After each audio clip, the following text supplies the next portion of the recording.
Kaibigan natin to. Kaibigan natin to si Sir Ding. Wait tayo sa kanyang tawag mga pangga. Medyo hindi maganda yung signal. Pero okay. Wait lang ha. Wait lang pangga. Antayin natin ang tawag ni Sir Ding. No? Kaibigan natin to. Nasa Makapagal, nasa ano siya ngayon? Nasa Metro Manila. While sabihin natin tawag dito. Try natin kung okay na, sir? How about now? Are we good? Good. Okay na. Okay, Don. Okay. Yeah. Ito, I'm okay, and today we are celebrating yung ating araw ng kalayaan, supposed to be. Yes, supposed to be. 126. Okay? 126 na ating celebrations ng araw ng kalayaan or Independence Day. Sir, anong masasabi mo? Ano ang mensahe? Alam mo, Oh yes, go ahead. alam mo, Sir Marlon, I mean, there is so much hype about this Independence Day, ano? At kahit na sinong administrasyon ang naririyan, parang masyado nilang binubuhay ang alaala ng ating paglaya. Pero ang malungkot dito, sir, yung paglaya natin sa kahirapan hanggang ngayon, hindi sinusolusyonan ng mga namumuno sa ating bayan. So, I suppose, ang hinahanap ko at hinihintay ko sana na may dumating na leader na i-rally, no? I-engganyohin ang mga tao at pamunuan ang paglaban sa kahirapan. Dahil sir, ito talaga ang umaalipin sa atin. Ito pong kahirapan ang dapat na palayain po tayo. Kasi lahat naman po ng mamamayang Pilipino, gusto po nilang umayos ang kanilang pamumuhay. Yes po. Gusto po nilang sa tanikala ng kahirapan. Ang problema, sir, kung sino lang yung mga namumuno at ang mga kasama niya, yun lamang po ang umaayos ang buhay. At yung pong mga kapitbayan, hanggang celebration lang. I mean, ang tanong po rito ang mga tao po ba nararamdaman po ba nila yung celebration? Yung pong masayang damdamin, masayang pakiramdam sa araw po ng ating kalayaan. Sana po. Yes, ang tanong po diyan, sir, may freedom pa ba ang tao na makabili ng murang bilihin? Yan ang tanong. Sir, sa totoo lang, ang iniisip na ng mga tao nga ngayon, may makain na lang Yun nga Hindi na nga naghahanap ng medyo maayos na pagkain, maayos na gamit. Ang iniisip po ng mga tao ngayon, mailipas na lang ang araw. And this is really sad. Ito po talaga malungkot po ito. Kaya alam mo, Sir Marlon, ako nga, maski po yung mga kaibigan natin na naglilingkod, mga namumuno, ang sinasabi ko po sa kanila, sana pangatawanan nyo naman yung paglilingkod. Sana magkaroon naman kayo ng programa sa inyong mga kababayan na at inyong mga nasasakupan na magkaroon ng pagkakataon para sa mas maayos na pamumuhay. Hindi yung kung sino lang yung kasama nyo, kung sino lang yung kamag-anak nyo, kung sino lang yung kaibigan nyo, yun lang ang inaayos ninyo. Sinabi mo, tumpak talaga yung sinabi mo, sir.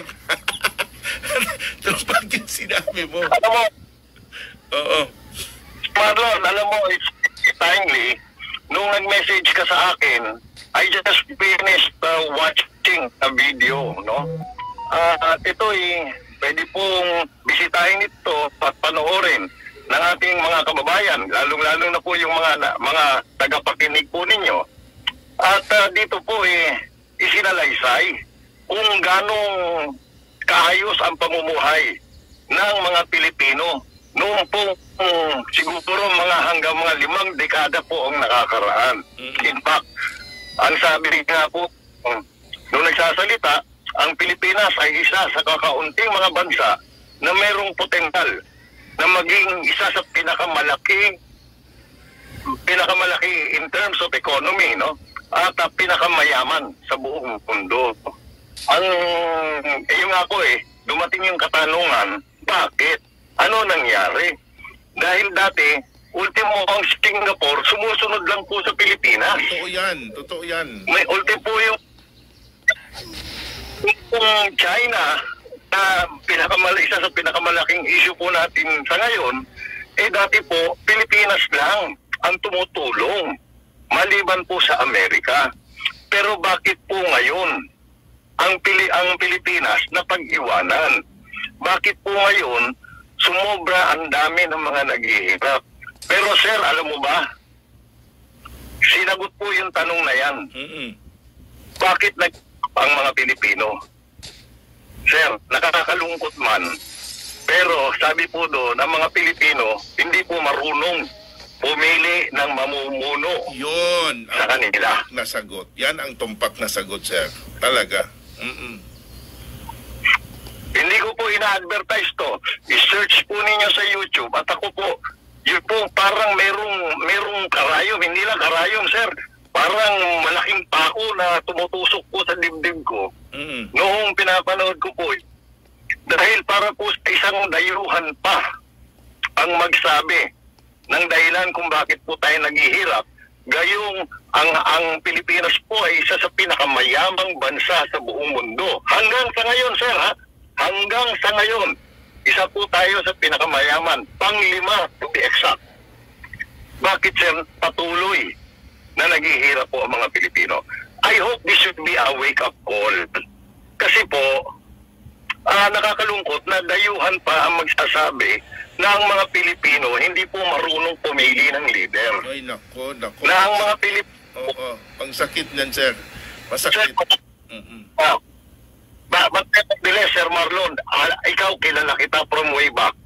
2015, nung una po tayo nagkakilala. At nakikita ko na tayo, sa yung katayuan, nakikita ko po sa iyo ang pagmamalasakit. Kaya nga ikaw nasa media Kasi gusto mo magpalaganap sa mga nakikinig sa iyo, ipalaganap mo sa kanila kung ano po ang tama. Totoo yan. Isinisawa yung mga kamalian naman. And I hope ang mga tao po magising na.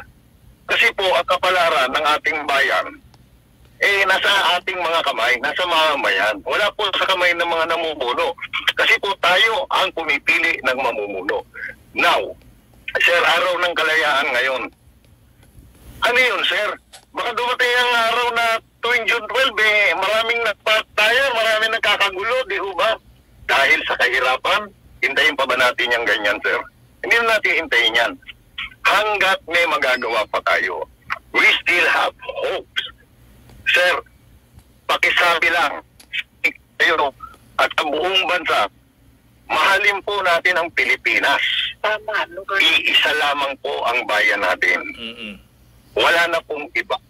Kahit po tayo nasa ang sulok sa mundo, Pilipino pa rin po tayo. Sino po ang magmamalasakit?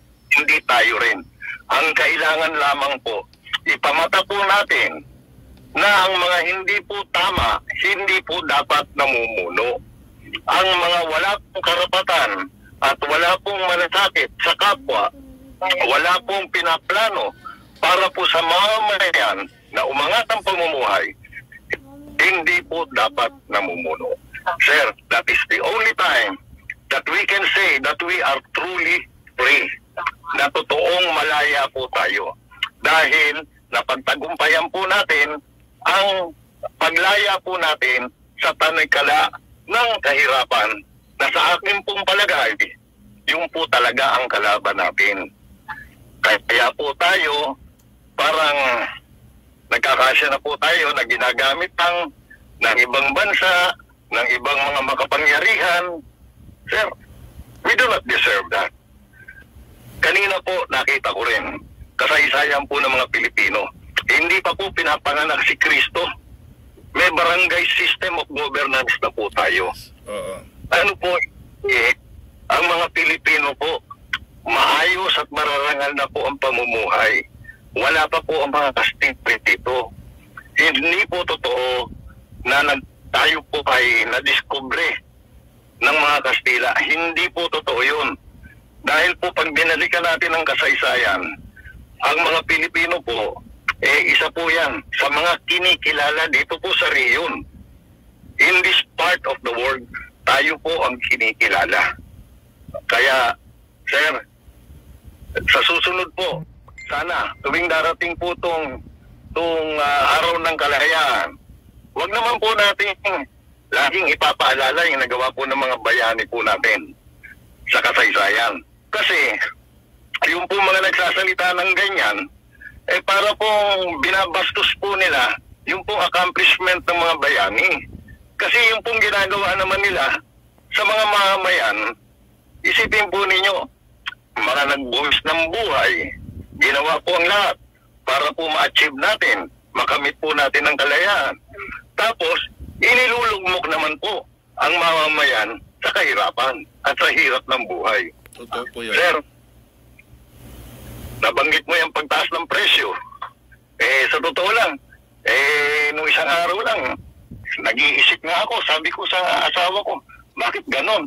Bakit dati ganito lang ang budget natin sa palit? Ngayon, ganito na.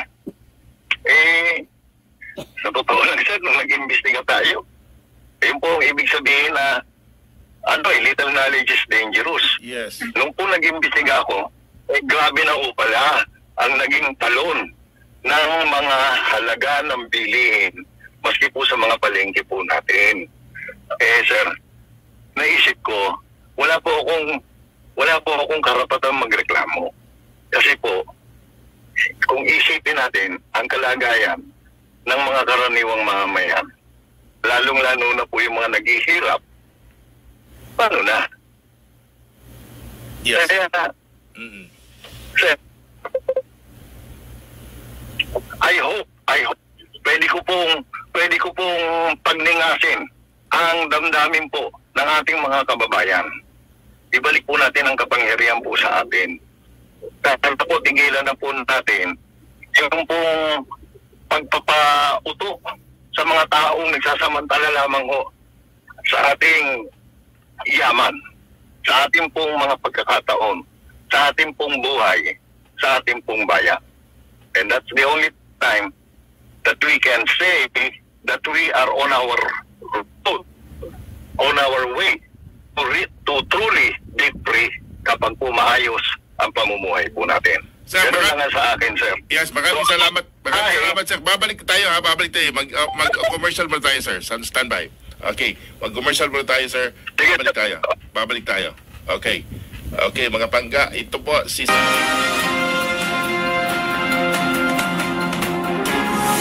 Excellent health, excellent life. EXL Makabuhay Plus. Ate ka pa sa kape? Okay lang yan. Dahil ang EXL Coffee Mix 17-in-1 ay may pinagsama-samang sa... .com/ Kung nakatulog! na lang kong sir Banyawan Capsule. Pag inom na kong tagod to hapon, nahulian dyan ko sir. Makatulog na ko. Salamat dyan kayo sa sir Capsule. Sir, Banyawan Capsule with Mangosteen. Mapalit sa mga butika. Para sa mga malayo nang narating o papunta pa lang, heto ang tibay na kasama mo. Tanduay, world's #1 rum. Matagal nang kasama ng mga Pinoy sa pagsubok at panalo. Tibay ng loob, tibay Tanduay. Drink responsibly. Para sa tibay na magtutulak sa'yo, tibay Tanduay. Drink responsibly. Anya na, usas na kagamit na sa atong Pig Vitsin Fin Supplement. Si Taboy, taga-Pungpong Santa Maria, among papamuhi og hayop labi na sa baboy, sukad among isabulan ang laog og Pig Vitsin Fin Supplement dugay na masakit among mga hayop og nindot og tubo magkaginansya gyud. Mao kadto ang testimony sa usas na kagamit na sa atong Pig Vitsin Fin Supplement.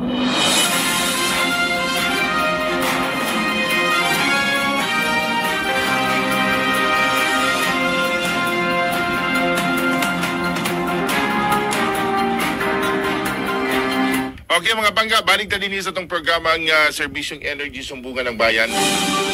O niya tawad na di, balik na to si Sir Ding Diaz ha.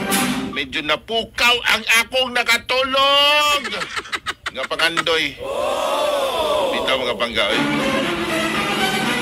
Usahay manggod kita, kanang wala ta frustrated na tama. Parang wala na tayong wala na tayong pag-asa sa buhay. But there's more. May pag-asa pa. Kasi ang problema natin, mali ang pagpili natin sa ating mga leader. Unsa hinungdan? Unsa hinungdan? Ato mangibaligya atong boto, God. But, nima. Lagi! But, nima. Mauna. Kay pag-abot sa eleksyon, kwarta-kwarta. Mauna. Ibawi. Ay, namang atik-atik niya. Ay, sis ninyo. Ay. Mauna siya. But, nima. Lagi. Tingnan ka mo. Ngano ang atong linya karon na mali man ang pamalakan.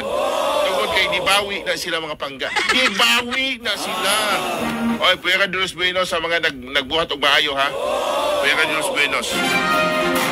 Ang atong oras, alas 4:43 na mo. Balik pa tayo niya. Standby lang mo ha mo. Balik pa. Alas 4:43. Okay na, balik tayo sa ating programa ng Servisyong Energy Sumbungan ng Bayan. Kasama pa rin natin si Sir Ding Diaz, sir. Live na tayo. Go ahead. Yes, sir. Alam mo, tama-tama nga yung programa mo. Servisyong Energy, sir. Yan ang kailangan natin ngayon. Ang mga namumuno, bigyan ng encouragement para magkaroon ng energy. Totoo, sir. Ang mamamayan to be better. Sir, ang kapalaran natin nasa kamay natin. Totoo yun. Ako, I still believe on that, sir. I still believe on that.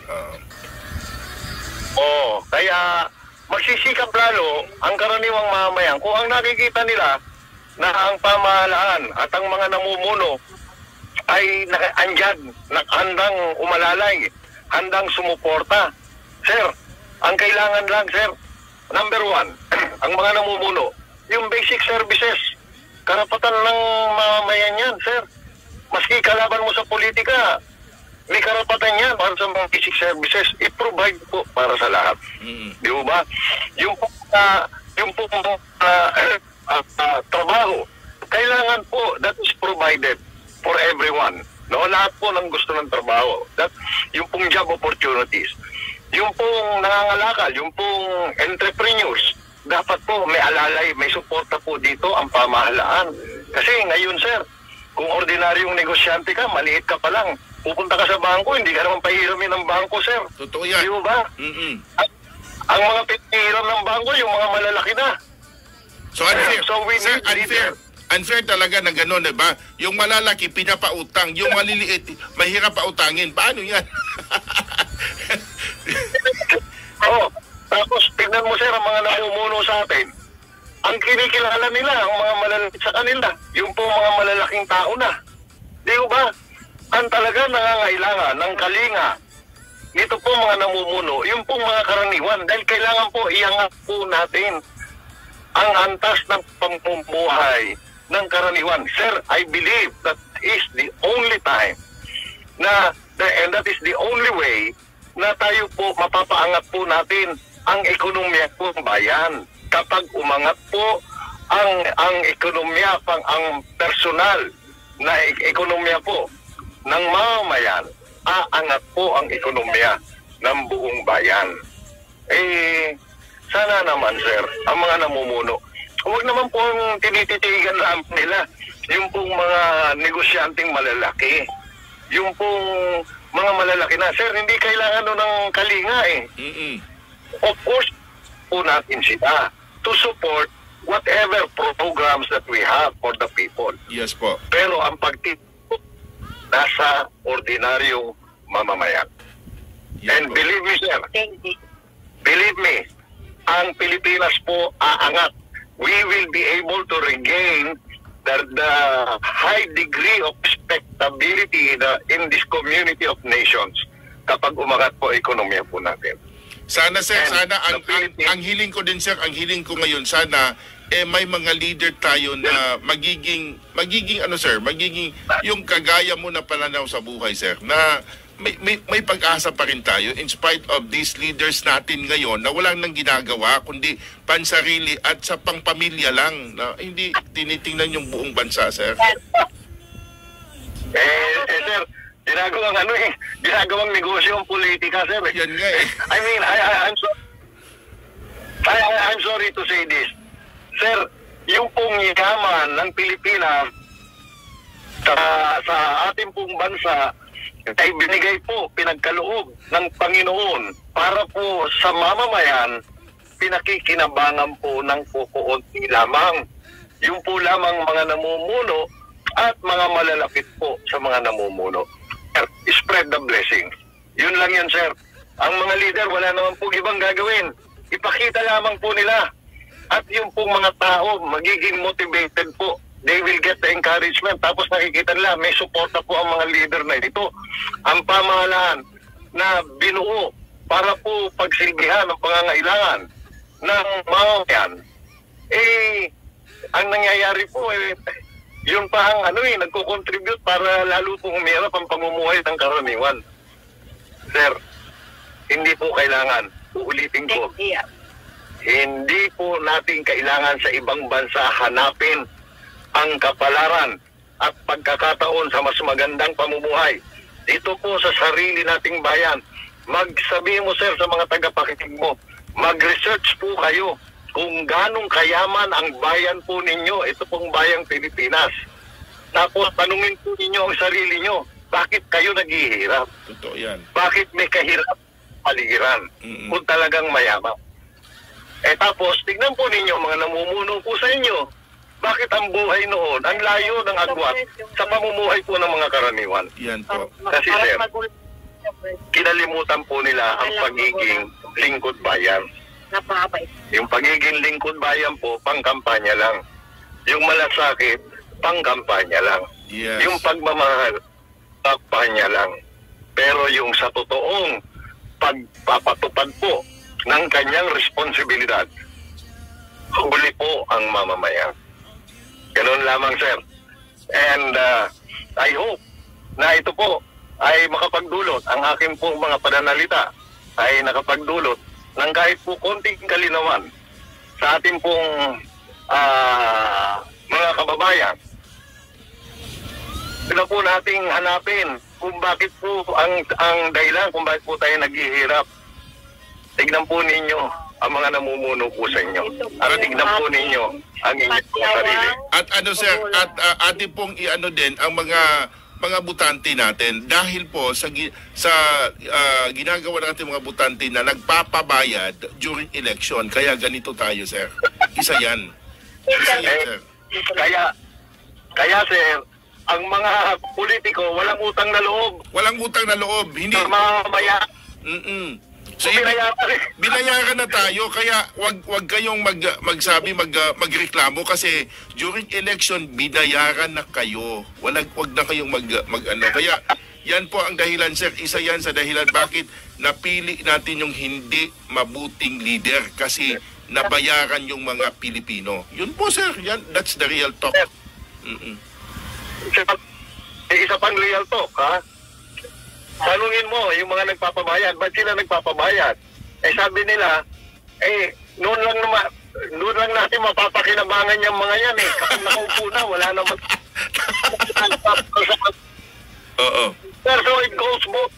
It's a big thing, you know? But anyway, sir, I just hope somebody will rise and will show the people at will show the leaders ng ating pong bayan kung ano po ang dapat, kung ano po ang tamang gawin para po sa ating mga kababayan.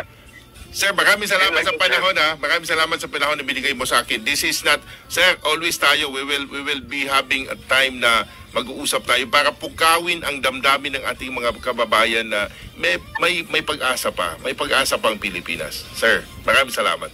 Oh, yes.